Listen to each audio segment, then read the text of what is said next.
برنسيسة ملعب قلنا ريهام حمدي. منوره ريهام. بنورك يا ابراهيم. اخبارك ايه؟ كل سنه وانت طيبه. وانت طيب وبخير يا رب. قبل ما نروح معاكي بس العناوين والكواليس بتاعت الاهلي، خليني اقول خبر سريع عن احمد حمدي. احمد حمدي لاعب نادي الزمالك تواصل معايا. احنا كنا قلنا خبر من يومين انه المسؤولين في الزمالك نما الى علمهم ان احمد حمدي مضى ووقع مع احد الانديه المصريه، عشان كده هم خرجوه بره الحسابات. فاحمد تواصل معايا وضح لي اكتر من نقطه. قال لي انا قعدت فتره كبيره بتمرن بشكل يعني مستبعد عن التمرينات الجماعيه، ولما الفرقه احتاجتني ورجعوني تاني رجعت وقفت جنب الفرقه، وقفت جنب الجهاز الفني اللي طلبني، وما عنديش اي مشكله. انا موجود لو الزمالك عايزني، انا موجود وما وقعتش لاي حد وما اتكلمتش مع اي حد. ولو في نيه فعلا ان حد عايز يكون متمسك بيا او متمسك بتواجد احمد حمدي، فانا تحت امر نادي الزمالك. وحتى هذه اللحظه انا ما اتكلمتش مع اي نادي وما وقعتش لاي نادي، واي كلام غير كده عاري تماما الصح. فاحنا اعمالا بمبدا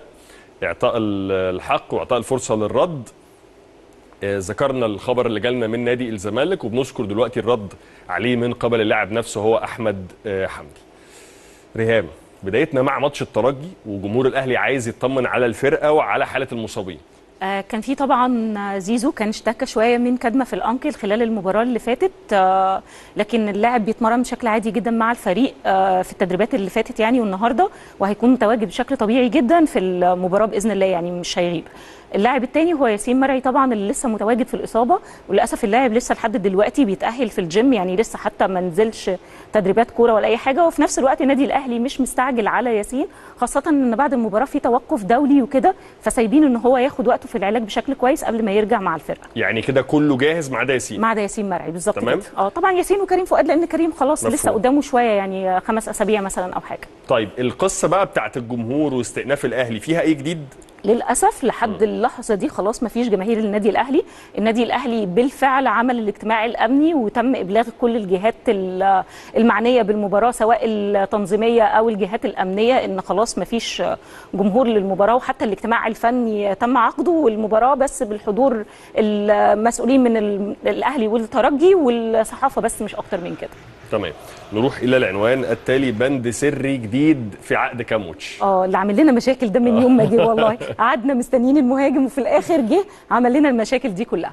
طبعا ناس كتير اتكلمت على موضوع تفعيل بند الشراء في عقد اللاعب، واتكلموا طبعا على عدد الاهداف اللي هيسجلها او على نسبه المشاركه، وان البند بيتم تفعيله بشكل مباشر على طول لو النسب دي اتحققت يعني. لكن الحقيقه ان الاهلي عمل بند جديد كده كمان في العقد غير البندين دول، يعني اللاعب لو حقق نسبه المشاركه ولو حقق عدد الاهداف والبند اتفعل، النادي يقدر يدفع رقم معين صغير كده للنادي بتاع كاموش والبند برده ما يتفعلش. تمام، فالنادي حط ده تحسبا لان اللاعب يحقق الشروط دي ويبقوا هم مش محتاجينه او لقوا حد احسن منه، تمام، فيقدروا ان هم يخرجوا من المأزق ده من خلال البند ده كمان يعني. طيب نروح الى ملامح. انت بقى متخصصه، ايه رايك بقى؟ ايه رايك بقى؟ تيشيرت الاهلي الجديد. انا قلت اسيبه للاخر على فكره، ده انا قاصده في الموضوع ده. عايز تشوف تيشيرت الاهلي الجديد تيجي على ريهام حمدي على طول. ايوه بالظبط كده. دي السنه الكام مع بعض؟ كنت لسه هقول لك والله تقطيع على لسانك دي. انا من يوم ما طلعت معاك واحنا بنجيبه سواء في ثالث سنه تقريبا صح؟ لا انا بقالي ربع سنه. لا انا بقالي 8 سنين بجيبه. ما شاء الله 8 سنين يعني دي السنه الثامنه تقريبا او التاسعه حاجه كده يعني. فلا هو معانا على طول. طبعا احنا الصور لسه مش معانا بشكل كامل، بس انا هتكلم عن الالوان والملامح اللي هي موجوده في القميص. طبعا القميص الاولاني اكيد ثابت اللون الاحمر فيه بشكل طبيعي، بس المفاجاه ان اللون الابيض اللي هو التقليد الطبيعي اللي موجود في قميص النادي الاهلي طول السنين اللي فاتت مش هيكون موجود. الاحمر هيكون احمر في اسود، الخطوط بتاعته هتكون خطوط سوداء، هو مضلع بالطول. تمام، يعني نفس الشركه زي ما هي نفس الشركه، بس هيبقى بدل ما هو احمر في ابيض يبقى احمر في اسود. احمر في اسود هيبقى مضلع بالطول. شفت بقى مضلع بالطول، يعني تضليع حمراء تضليع اسود خفيف مش اسود صريح، يعني اللي هي رايح ناحيه الميلان يعني كده شويه يعني حاجه في الاطار ده مثلا بالشكل ده القميص الاولاني. القميص الثاني هيكون اسود برده، تمام، والخطوط بتاعته هتكون باللون الذهبي. القميص الثالث واللي كل مره بنجيب فيه بقى لون كده غير الالوان الثانيه كلها، والناس حتى بتقعد تجادلنا فيه. الناس مش حابه اللون اللبني خالص. هو يعني الصراحه انا كريم برضه ما كنتش حاباه، مش هقول لك لا، يعني هو جديد بس في نفس الوقت في الوان تحسها انها بتليق شويه على الفرقه والوان لا يعني. فالمره دي برضه هو لون غريب برضه على النادي الاهلي، والنادي الاهلي ما لبسوش قبل كده خالص، وهو لون اصفر فاتح مش أصفر فاتح؟ مش اصفر الاسماعيلي، لا هو درجه افتح منها، والخطوط او الديزاين اللي هيبقى داخل فيه هيكون باللون النبيتي. تمام. في نقطه كمان ان المره دي بس مش الفريق الاول اللي هيلبس من الشركه، لا كمان فرق النشاط الرياضي والعاب الصالات كلها هتلبس هي كمان من نفس الشركه، واختاروا برضو الالوان بتاعتهم، اعتقد الوانهم هتبقى احمر اسود، واللون الثالث هيبقى درجه كده ما بين. لدواعي أمنية تأجيل مباراة الأهلي والترجي التونسي، وقرار غريب وعجيب ومريب، قرار صادم ومفاجئ ومصدم للجميع. هو ايه اللي بيحصل بالظبط؟ وليه الأهلي دايما عليه العين وعليه الحاجب؟ السلام عليكم ورحمة الله وبركاته. فيديو جديد وموضوع جديد وخبر جديد مهم جدا جدا جدا يا صديقي العزيز. في البداية نصلي على الحبيب، فاللهم صل وسلم وزد وبارك على سيد وأعظم وأشرف الخلق المرسلين سيدنا محمد، حبيبنا ورسولنا وشفيعنا يوم العرض على رب العرش العظيم. صديقي العزيز، يا ريت أول ما تدخل معانا ما تنساش تعمل اللايك وتشترك في القناة. النهاردة بيحصل حاجة غريبة، حاجة عجيبة، حاجة مريبة، حاجة مش مفهومة على الإطلاق، حاجة تخليك قاعد كده تفكر هو إيه اللي بيحصل؟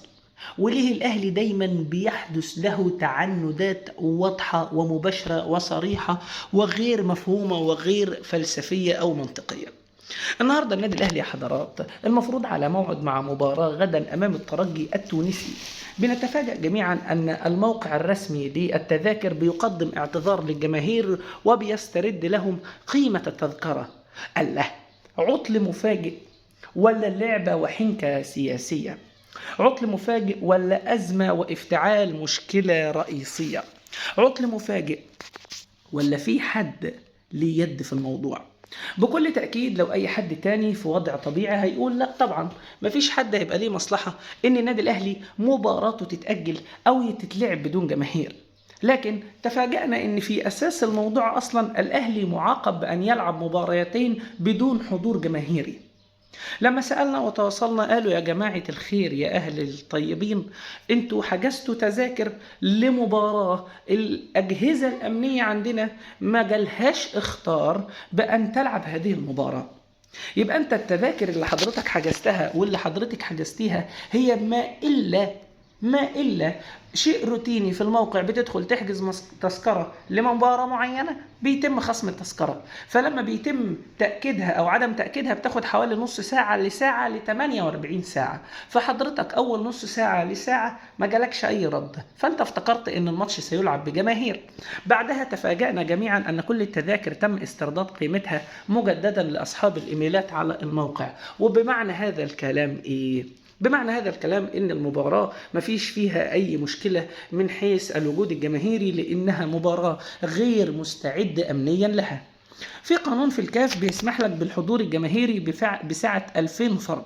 في حال العقوبة بيبقى ليك حاجة اسمها الحالة الاستثنائية للحضور الجماهيري من أجل زيادة روح المباراة وسرعتها وقوتها وسخونتها. المشكلة هنا بقى إن 2000 فرد دول هم كمان مش جايين.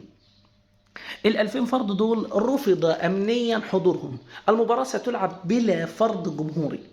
طبعا احنا بنستغيث ان يبقى في حتى 2000 فرد، 2000 بس، مش هيعملوا اي مشكلة. 2000 قالوا لك لا، ولا حتى 2000. الأجهزة الأمنية المصرية لم تخطر بحضور حتى لو فرد. زي ما قلت لك في عقوبات الجماهير انت بتتعاقب خلاص مفيش وجود جماهيري، إنما 2000 دول هو بند استثنائي في الكاف من أجل زيادة حدة وحماسة المباراة. طب ليه زيادة حدة وحماسة المباراة هي كمان لم تلعب؟ لا تعليق. السبب إيه؟ محدش يعرف السبب إيه. مين المسؤول عن ده؟ محدش يعرف المسؤول عن ده. الأهلي بيندد بتأجيل المباراة من أجل حل المشكلة. أنا عايز حتى لو 2000 مشجع أهلاوي هيكون عندهم القوة والجرأة ب100,000 و200,000 بإذن الله. الأجهزة الأمنية قالت لك لا، أنت معاقب، أنا هعاقبك.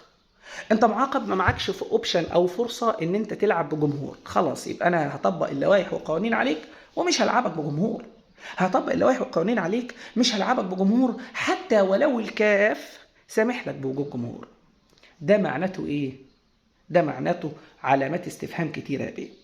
مش هطول عليك يا صديقي العزيز اكتر من كده عشان خاطر ما نلوش، لان احيانا بيبقى خير الكلام ما قل ودل. 2000 مشجع أهلاوي هو بند استثنائي من الكاف، مش حد هيتجب علينا به، فضلا وليس أمرا، لابد من التدخل من أجل حل هذه المشكلة.